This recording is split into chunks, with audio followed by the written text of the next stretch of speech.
Peace and salam. This is Imam Malik Mujahid, and you're watching Muslim Network TV. It's a great day in America, isn't it?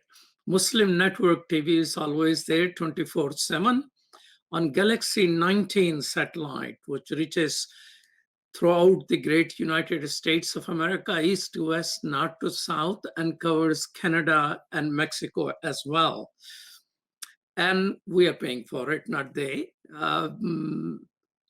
We also are on OTT devices, Amazon Fire TV, Roku, Apple TV, and you can download our app on your Android or iPhone. And our website is muslimnetwork.tv. A historic day indeed, not quite a peaceful transition as it has been for 200 years, because on January 6th, there were people who invaded, and there is still being rounded up for that.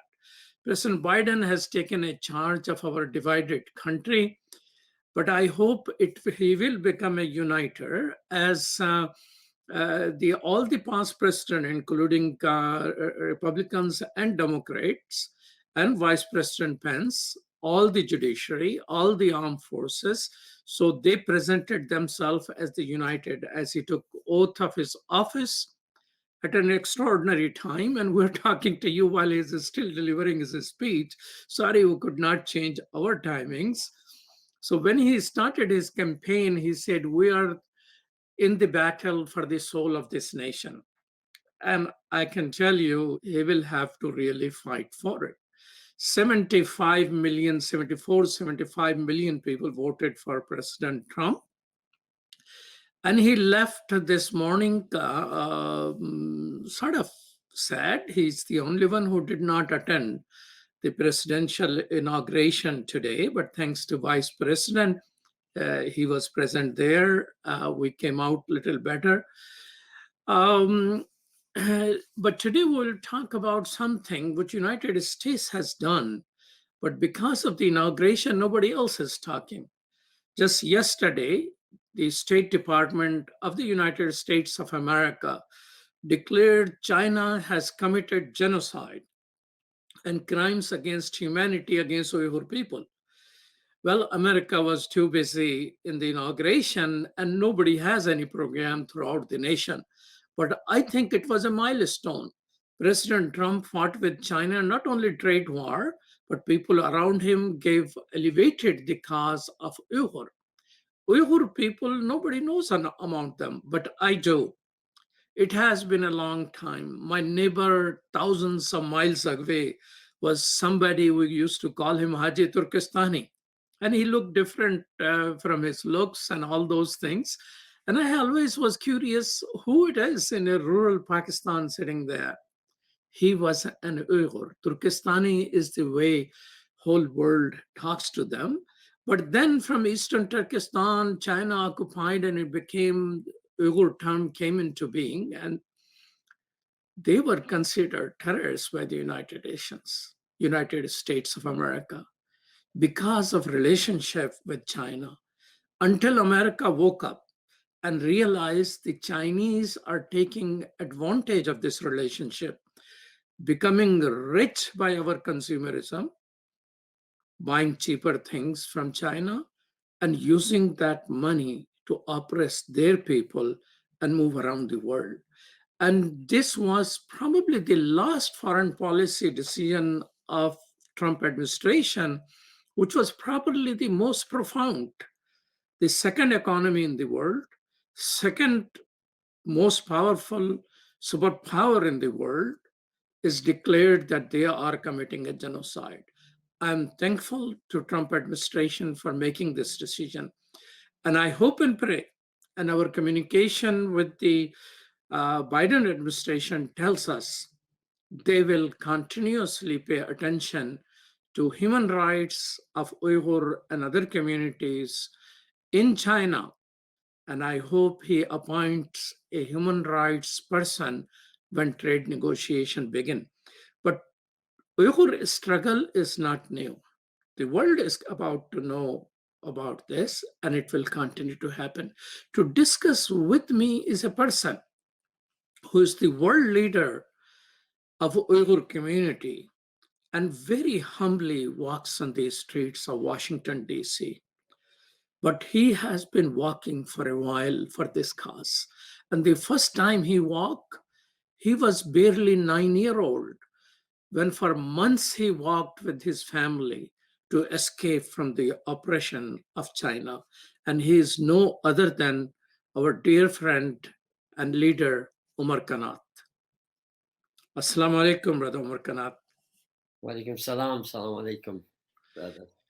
Omer Kanat is chair of the executive committee of the World Uyghur Congress and executive director of Uyghur Human Rights Project in Washington, D.C., who has been leading this effort for the recognition of the genocide of Uyghur people.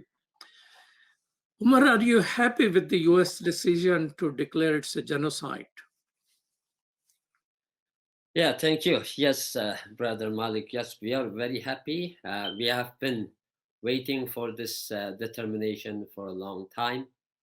Of course, it is unthinkable to continue business as usual with a state committing genocide and crimes against humanity.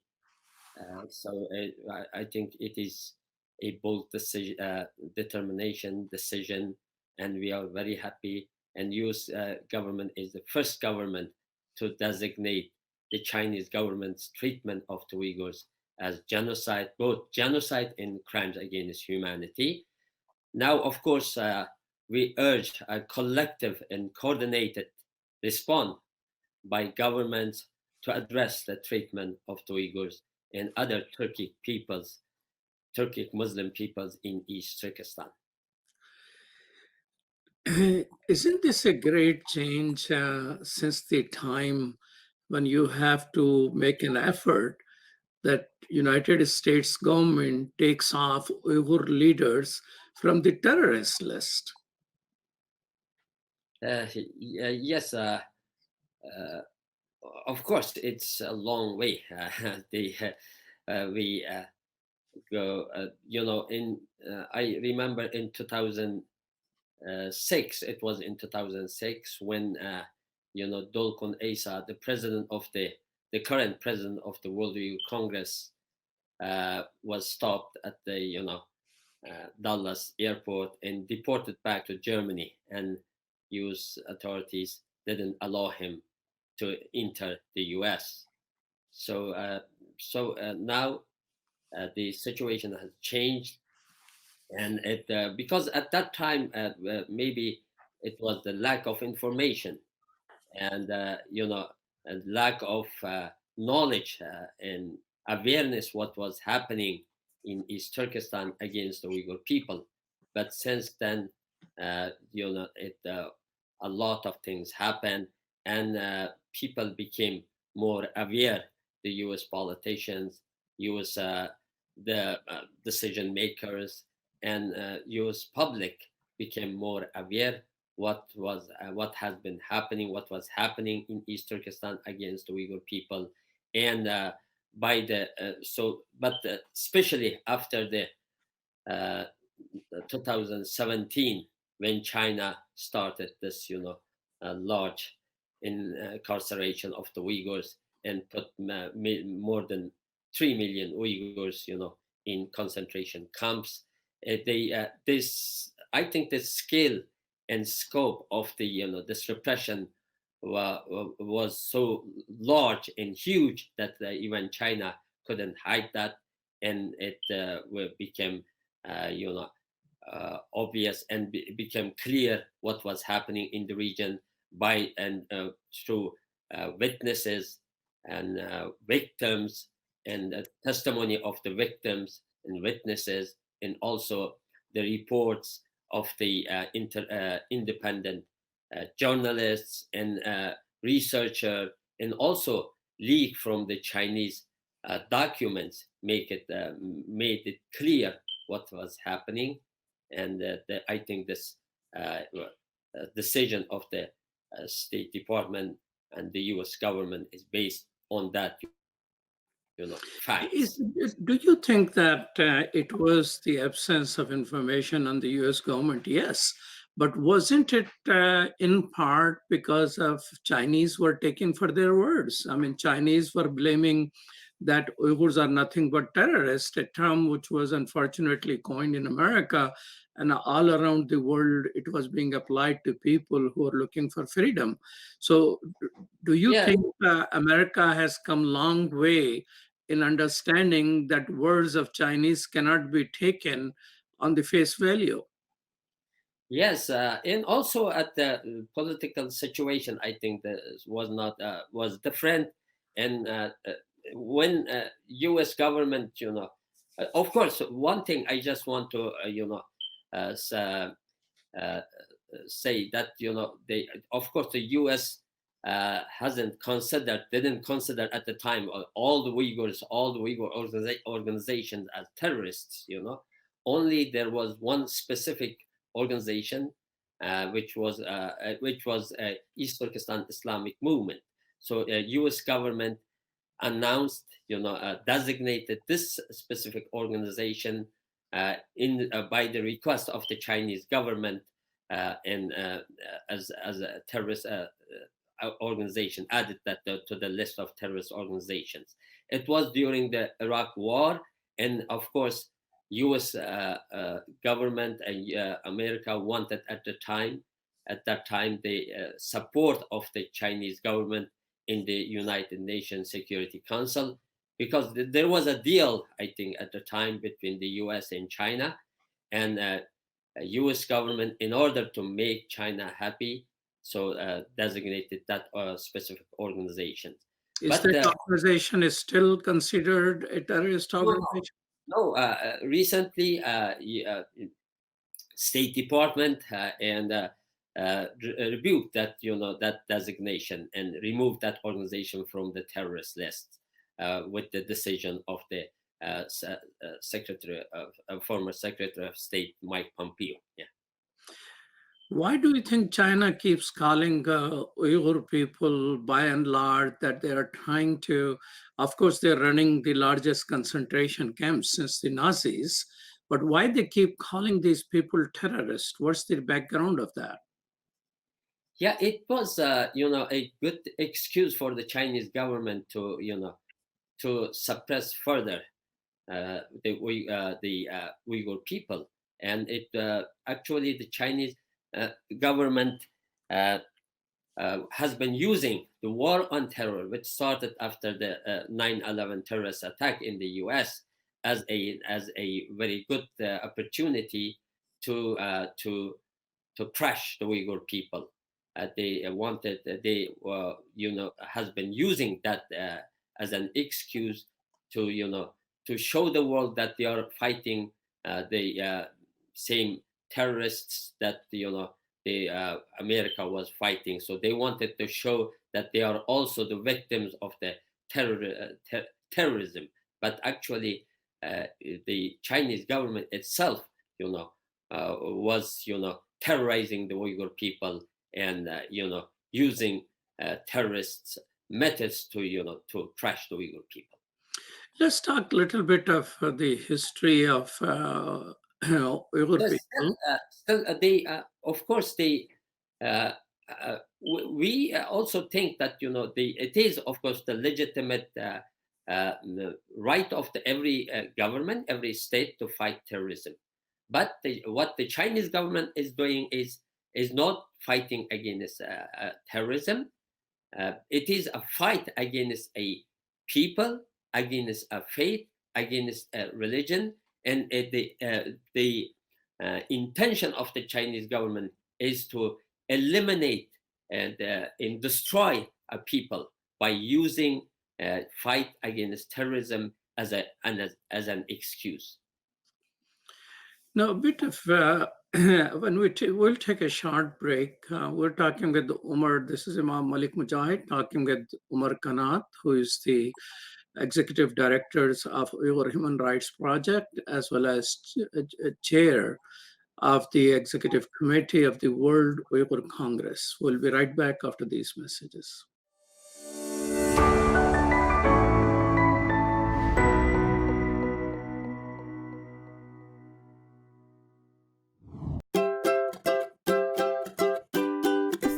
alaikum. My name is Adam. You remember me?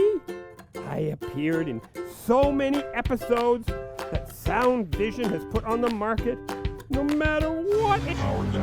Hey, what's happening? Hey, oh, sorry. Lockdown is what it is. Well, continuing here. In this lockdown, Sound Vision never stops thinking about you, the viewer. We'll have to get back into production again, online and inline. Everybody in their own space, even me. Although I'm stuck with Lanisa. Salam! Salam! Salam! I know, you were shocked too. Well, let me continue. This is what I was going to say. Salam! Salam! Salam! Cut! Finally, I get my own screen time again. Thank God. And so we invested in new equipment to bring you even better production with new songs and new singers and animations.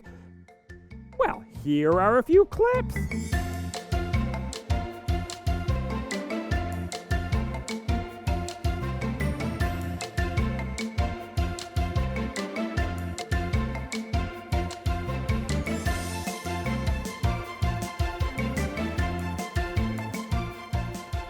And Sound Vision has brought all this into your home, making Islamic values and teachings easy.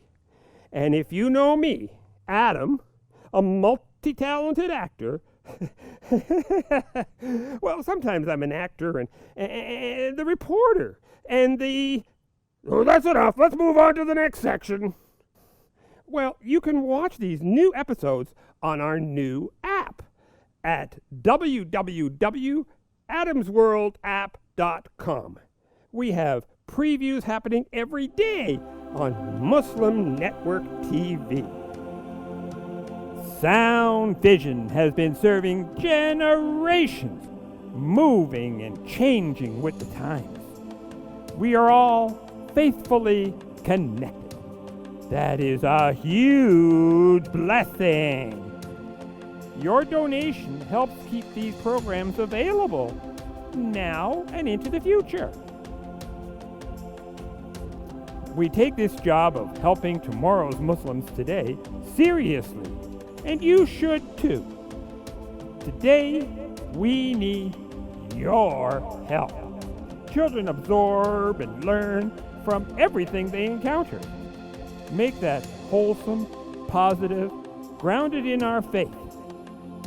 Together, we can accomplish our goal of raising better Muslims, better neighbors, and better citizens.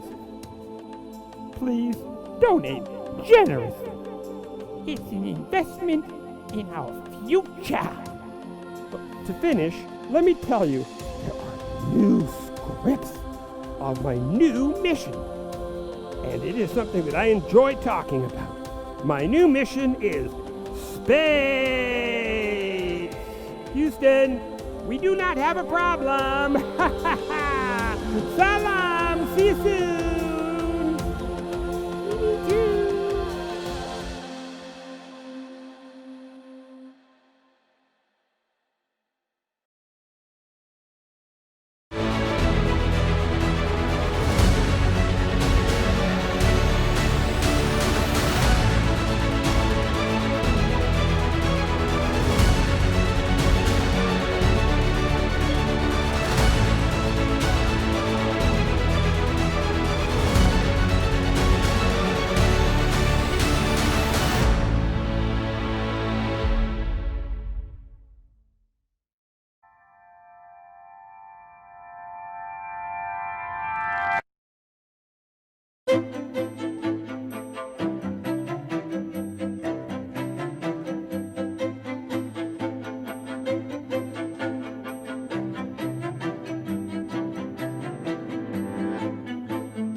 Welcome back to Muslim Network TV. This is Imam Malik Mujahid on Muslim Network TV, and I'm talking with Omer Kanat.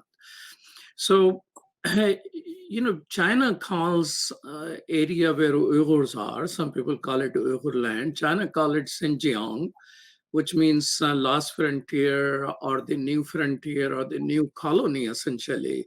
If properly translated, it comes out to new colony. But many of the Uyghur people call it Eastern Turkestan.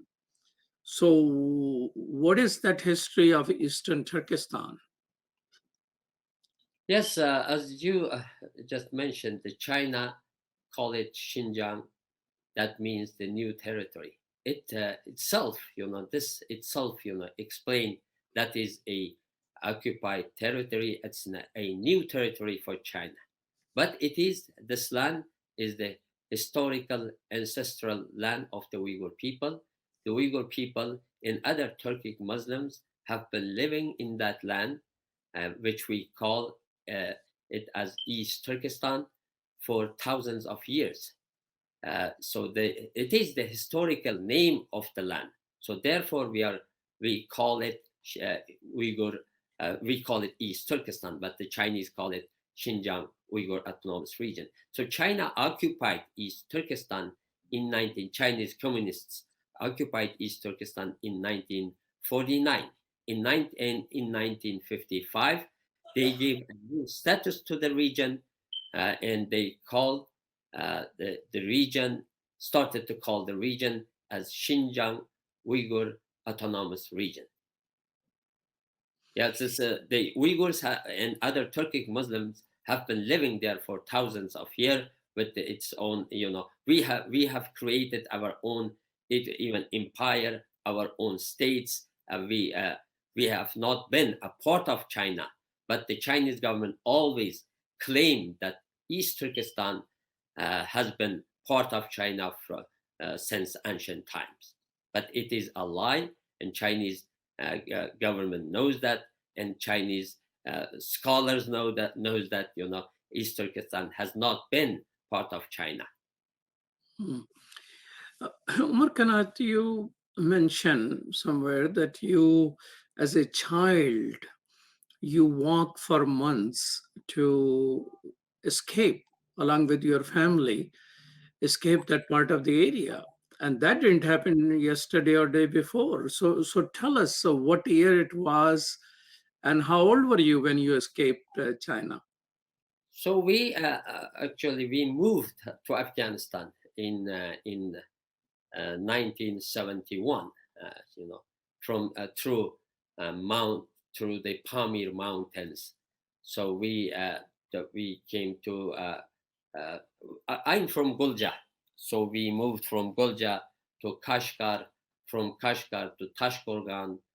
From Tashkurgan, we crossed the border to Afghanistan.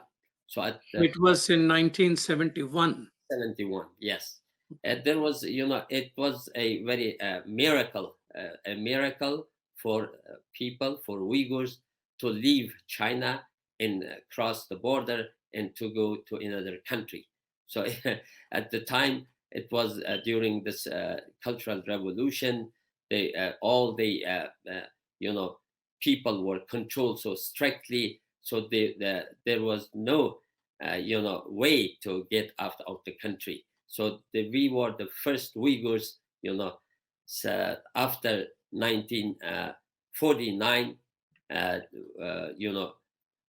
left China, left East Turkestan, and moved to another country, a neighboring country. It was Afghanistan. So we crossed these Pamir Mountains.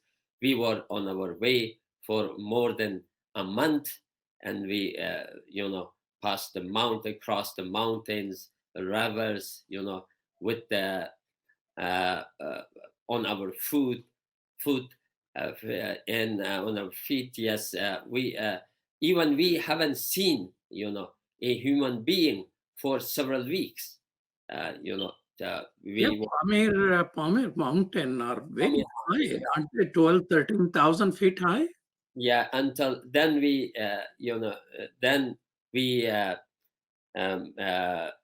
after several weeks, there was in Pamir, in Wakhan, we were on the Wakhan corridor, and there's some Kyrgyz people were living at the time in the Pamir Mountains.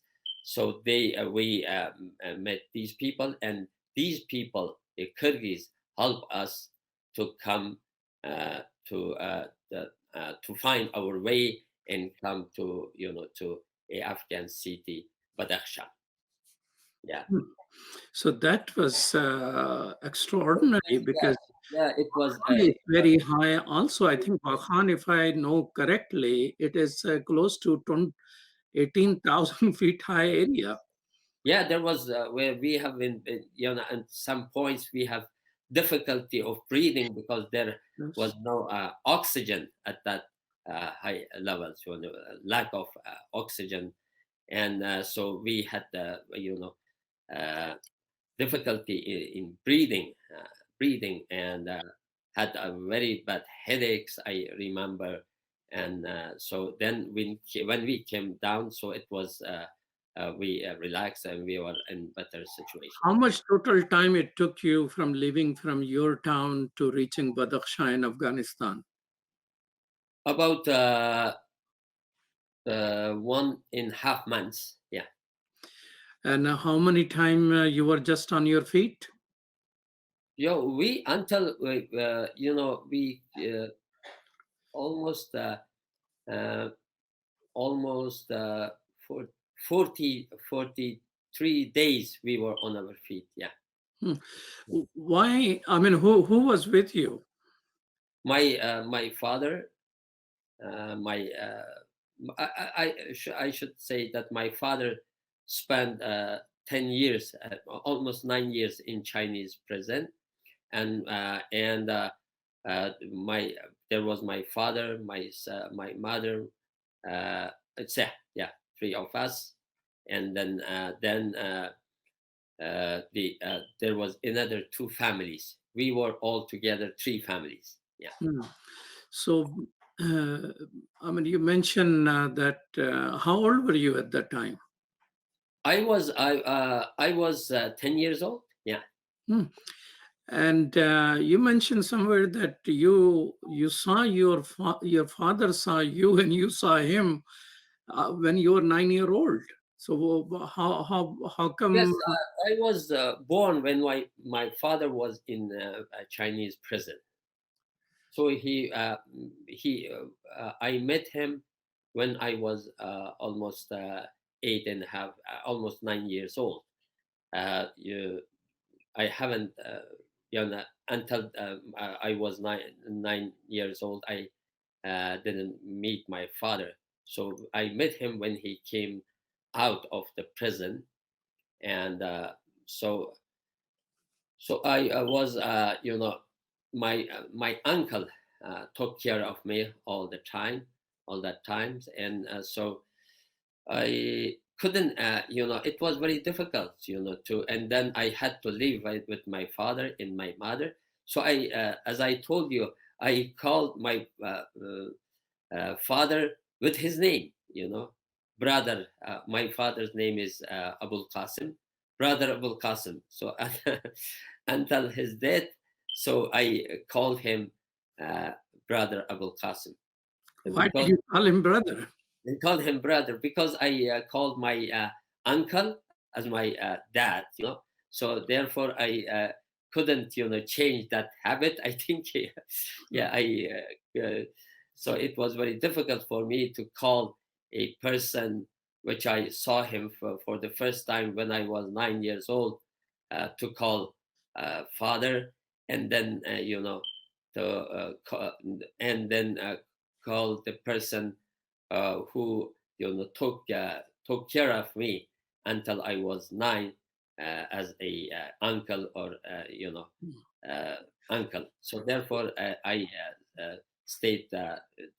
kept calling my uncle as my dad, as my father as my brother. Yeah. Why your father was put in prison by the Chinese? Yeah, he was, every Uyghurs, not only me, all Uyghurs, who live in diaspora or in East Turkestan have a story if you talk to them. So everybody, every family suffered, every Uyghur, every Turkic people, in East Turkestan suffered, went through a lot of, suffering because of Chinese government's repressive policy. So, so if every Uyghur family has a story, a tragic story. So I'm also one of them. So my story is also, I can say, the story of the many of the Uyghurs. So I have many friends whose fathers, also, spent many years in prison because of China. Because China, when because we were different from Chinese. We were Uyghurs. We were a separate people with separate faith, separate traditions, and separate history and culture. So the Chinese government, since the occupation of the East Turkestan, has been trying to crush these people, destroy these people. So, but as you know, this they pursued a systematic policy of assimilation and destroying the Uyghur people and other Turkic people in the region. So how your father got into that? Because he was resisting the occupation? He was he was accused of being a member of a group, who wanted to, who wanted to organize some protests against Chinese government's repressive policy, and part of a group of a Uyghur, group that decided to fight against Chinese governments and fight for the freedom of the Uyghur people. So they arrested him because of that accusation. What he used to do? Pardon me? What did your father do? My father was a doctor. My father was a doctor. So he, when he was at the, I think last semester of the university, he was arrested and put in jail. Yeah. So he was still a student when he got arrested. Yeah. He was a student. Yeah. Okay, so he was physician. No, he was finished university. He was I think he was just started to work as a doctor. Yeah. Okay, so just the initial stages. So they accused him of activism when he was a student while he has started practicing. So you saw him after 9 years. And but within short time, your family decided to leave. Why they decided to leave was, I mean, when he was released, you should be happy that he was released and now life should be good, right? No, for the Uyghurs, who once you arrested or accused by the Chinese government for something, then your whole life being destroyed. You will not be a normal person anymore. And not only you, but your family will suffer that, because the Chinese governments, take revenge and retaliate to everything you do. So when you become a arrested or jailed by the Chinese government, accused of anything, that the whole family, the whole your life will be destroyed, and all your members of your family will be considered as suspicious, and there is no way for anyone who jailed or who spent some time in prison to have a normal life anymore. Yeah. So therefore they decided to leave. Okay. So are there some other people, 3 families who left with you? Is any one of them still alive other than yourself? There are a lot of all of them. many of them are still alive. Not all of them, sorry for that. Yeah, many of them are still Are alive. they, is any one of them in the United States other than you? Yes. There are several people from that members of that family who lives in the United States, who live in the United States. Yeah.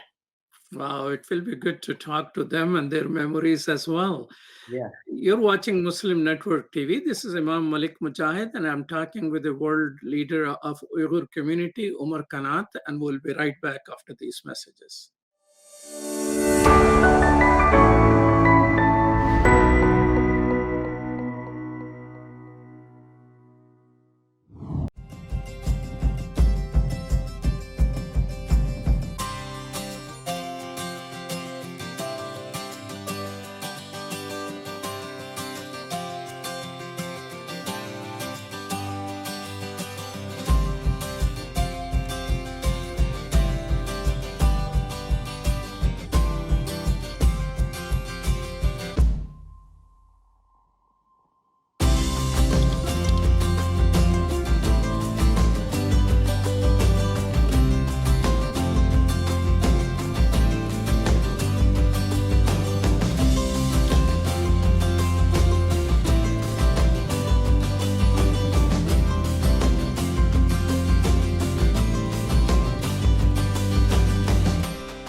My wife, who she's a professor at the University of Cincinnati, who's Catholic, and by her watching and listening to our 3-year-old son watch Adam's World, she ended up taking Kalima Shahada. She embraced Islam because she learned so much about Islam and the other prophets. It really affected our life in a great way, and because of Sound Vision and Adam's World, we're Muslims. I took my Shahada 15 years ago, and I actually am from a rural part of Ohio. And so I found the catalog for Sound Vision, and I ordered the tapes and the CDs and the books, and I used those, and especially for my little daughter, that's how we basically learned our Islam, and Islam entered our hearts through the wonderful works of Sound Vision. Okay, assalamu alaikum, brother. I just want you to know that I love the Sound Vision website, that a lot of times when I'm looking for information, especially as it relates to homelessness, domestic violence, and women issues, I go to that website, and then I see what you've written, and then I copy and paste it, and spread the word, because the wisdom is there, so I can't do any better than what Sound Vision has already done. Sound Vision is our survival guide. It is the organization that provides skills for Muslims how to survive and thrive in this community here in the U.S. Assalamu alaikum, my name is Anam, I'm in 11th grade, and I grew up with Adam's World, and what it taught me was unity, respect, and love for the Muslim Ummah. Adam's World is the greatest show ever made. Take me to the Kaaba, man. I love that puppet. Assalamu alaikum!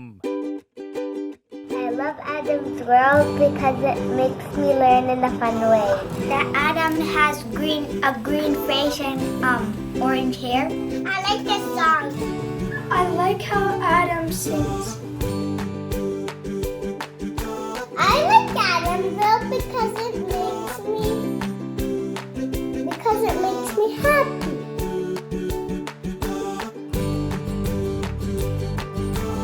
What? No.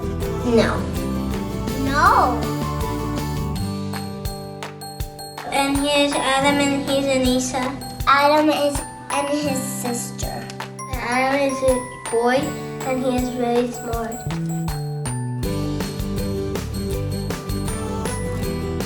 Download the new Adam's World app at adamsworldapp.com and let's help tomorrow's Muslims today.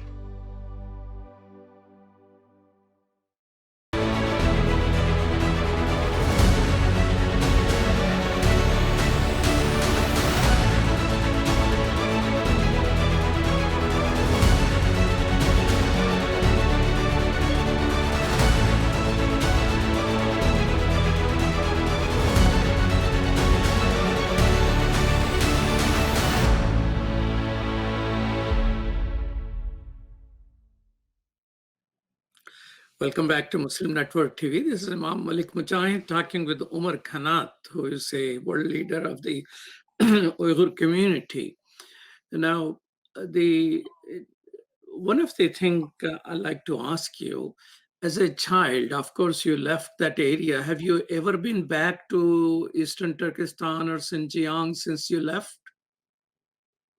No, unfortunately, because I started to involve in this Uyghur activism when I was a teenager. So so therefore I was on the blacklist of the Chinese government. So I think in 1985, even when it was a very good time to compare to present situation in East Turkestan, 1980, from 80 to 85, 86, there was a time of relative this free some culture. The Chinese government loosen its oppression and give a little bit relatively freedom for the Uyghur people to practice their religion, to culture, to develop their culture. But it was a short-lived time. So it was even at that period of time, I was not allowed to go to China. So you tried and they didn't allow you to go back. During that time, I tried, and I was not given issued visa by the Chinese government. Chinese government didn't want it to issue. Yeah. But at that time, when you were a child, 9-year-old or younger, tell me if you remember any episode in which you personally felt the discrimination and oppression, other than your dad was gone. Probably your mom will be telling you your dad is in prison. And were you able to visit your dad in the prison? No, I was not able. Did your family knew where your dad is? Yeah, my family knew that, but I was not able to visit my father at the present. So that discrimination, of course. The people, of course, that my uncle and my aunts were telling me that my father is in prison, but I didn't feel anything, But of course, I felt that I was discriminated because my father was in jail. I remember, for example, when I was, I think, at the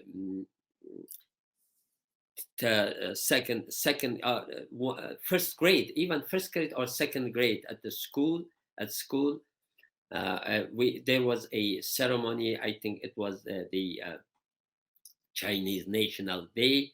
So all the students was lined up to this parade. So I was also one of them. One of the students were wearing a white shirt and in a red what we call it pioneer. I don't know exactly what we call this, tie, red tie, Mm-hmm. So then suddenly a Chinese teacher came toward me and just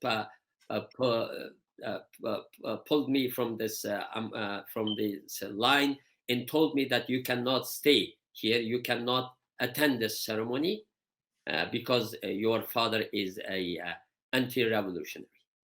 So this was the Chinese person, or it was a Uyghur person working? It was a Chinese, because I was going to a Chinese school. It was a Chinese person, a Chinese teacher, and then she just told me that you should go home. You cannot stay here. So I went home crying. So it was so humiliating for me in front of all these students. The Chinese teacher to send me back home, not allow me to attend that ceremony. So and then I went home crying. So my aunt at the time had a bicycle. So bicycle was a luxury at that time. So she gave me a ride, around the city, and to let me forget what happened to me and let me calm down. And then I was calmed down. So it was something that I cannot forget for. Was that the time when mosques were still open in that area, or mosques were being demolished? At that time, the mosques were not open. Mosque was, all the mosque was closed. All these, religious, literature, Quran, everything was confiscated by the Chinese government, and almost the same thing, which is happening now, was happened, at this in terms of cultural repression. Yeah. So you personally, when you were in East Turkestan, did you ever able to get into a mosque, or there was not a single time when you were able to get into a mosque? No, I was not able to get into a mosque when I was in East Turkestan. So how Muslims at this moment were keeping their Islam alive? Were they teach at home who you are and what you do? Yeah, at home. Yeah, even it is so difficult. Even our my uncles, my aunts was maybe praying. I haven't seen them praying because they were just hiding from us. They are praying as well because all of us at school, was asking questions. What was going on at our homes? What were our parents have been doing? So many students, already brainwashed by the Chinese propaganda, Chinese policies, even told what was happening, and their parents were, the next day their parents were, arrested or detained by the Chinese authorities for praying at home. So it was. So even your mother, aunts, and uncle, if they pray, they will hide from you while praying. So you, as a child, don't end up telling the school what is happening. Yeah. Yes. Did you know other children whose parents were arrested like that? Yeah. Yes. There was many students. Many students that at the time. Yeah. So why were you going to Chinese school? Were there Chinese schools separate than Uyghur schools? Yeah, Chinese. I went to Chinese school because at the county when I was living, there was a Chinese school very close to the hospital that So by the way, my mother was as a nurse. She was working at the hospital when at a county. So of the Gulja. So we, after my father released from the prison, we moved to that county, and we moved actually to the hospital at that county because at that time all the staff of the hospital was given rooms or houses inside that complex, hospital complex. We were living at that hospital complex at the time. Okay. So, there are a lot of historic mosques with large minaret and all that were demolished. Did you see any of those historic mosques demolished, or you had no notion that when you were young that Chinese have been doing those things? So I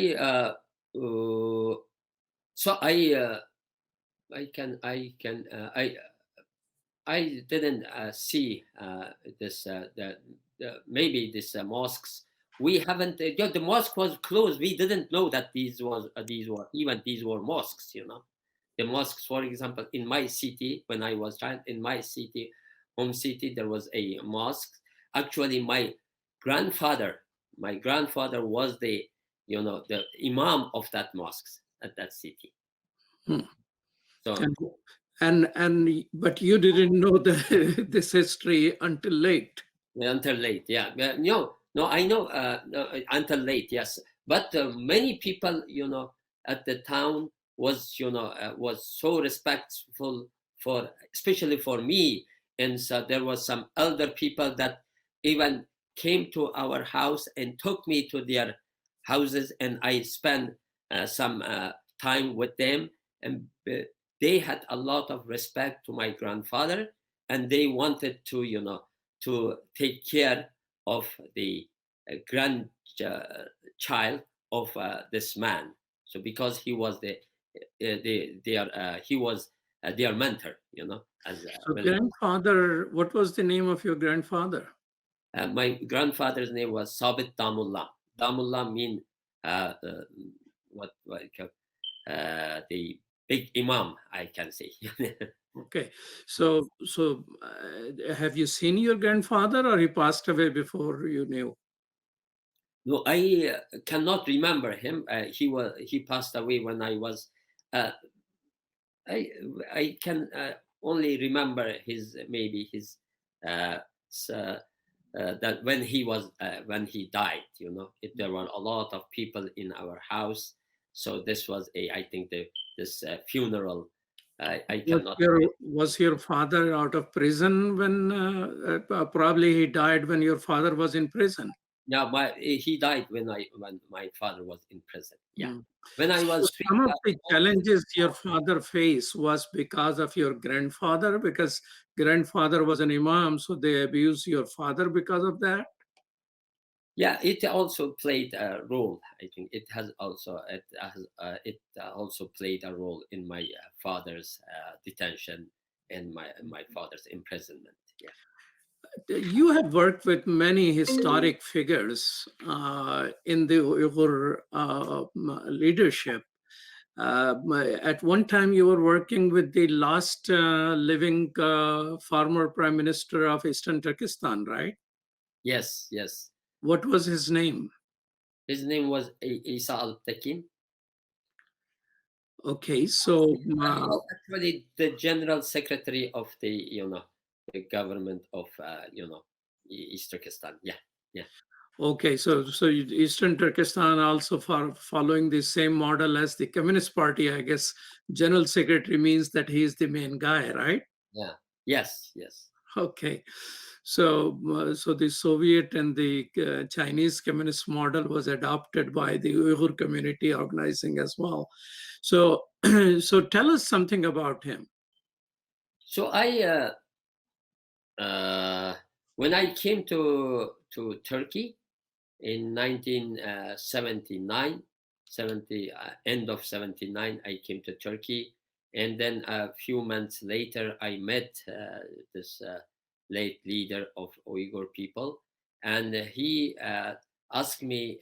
So somehow he liked me very much, and he told me that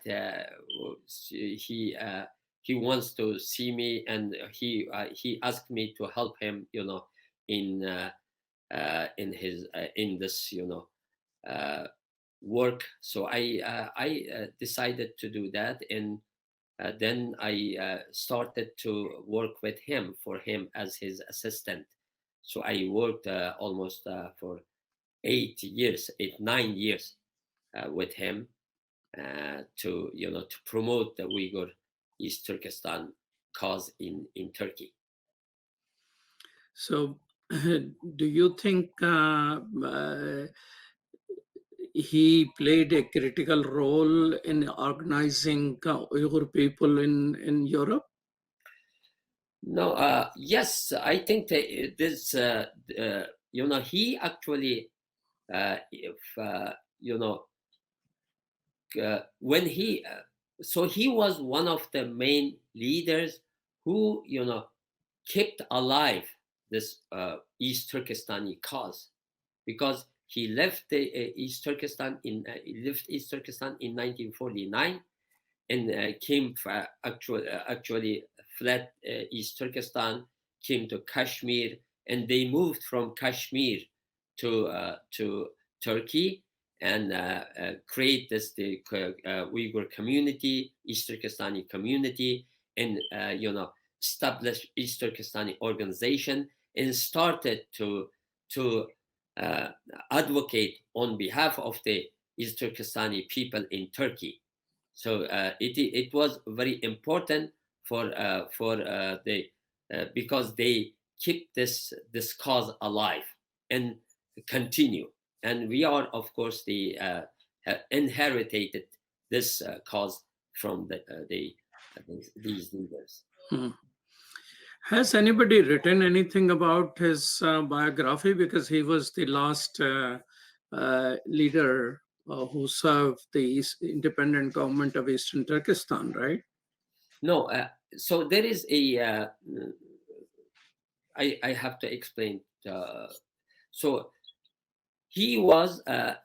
I didn't know much about his activities inside East Turkestan. So when he came out of East Turkestan, he was the one who carried the flag of the East Turkestan, independent flag. But when he was in China, so he actually was,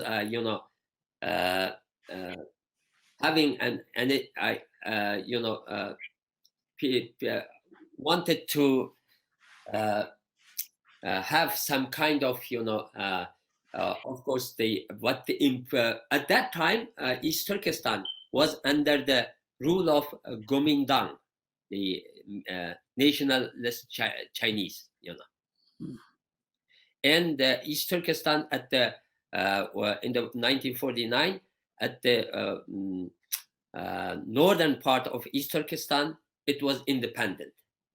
But when the Chinese, with the Chinese government, with the help of the Soviet Union, forced the Uyghur leaders, to sign an agreement to stay within China, then the other leaders who was these leaders of this pro-independent in northern part of East Turkestan was killed in a airplane crash, so-called airplane crash. Later, it became clear that they were killed actually by the Stalin, because they didn't accepted the Stalin's suggestion to stay within China as a part of the Chinese, and Chinese communist government, within so China. all the leadership of Eastern Turkestan independent was all eliminated through that. Eliminated, and then a coalition government was built, and he was it was not communist at the time, so he was actually the secretary of the I shouldn't say general secretary, secretary of the this coalition government. Okay. Well, Omer Kanat, thank you so much for your time. Truly appreciate that you took time. It's a great day. It's a country has a new president, and just yesterday you got recognition that what is happening is a genocide, and now it's work cut out for you to do more. I think this that determination has very important implication for the future bilateral, of course, relations between China and other governments at the United Nations, and for business operating in East Turkestan or in China. We hope that whether it is the 2022 Beijing Olympics or climate change, governments and companies can't ignore anymore the Uyghurs' living nightmare. So this decision, as I said, will set an example for other countries also, to designate the Chinese government treatment as genocide, because already this Canada has also conducted fact-finding for an atrocity crimes determination. The This, of course, this designation is also consistent with the position of 50 genocide and atrocity prevention organization and senior experts who reissued, a joint letter recently with the UHRP last week. They found that the measures targeting Uyghurs meet the threshold of acts of constitutive of genocide. So we hope that it will, bring some justice for the Uyghurs, 3 million Uyghurs, and other Turkic people who have been, living in these, being kept in these concentration camps. Thank you. Thank you so much, Omer Kanat. I wish I could continue talking to you, but our time for the show is up. So thank you so much. And thank you, Sherdil Khan and Dr. Abdul Wahid, for producing today's show. And thank you for watching 24/7 on Muslim Network TV, on Galaxy 19 satellite, covering the whole North America, as well as Roku TV, Amazon Fire TV, Apple TV, and our own website, Muslim Network TV. And you can download our app as well. Peace. Salam.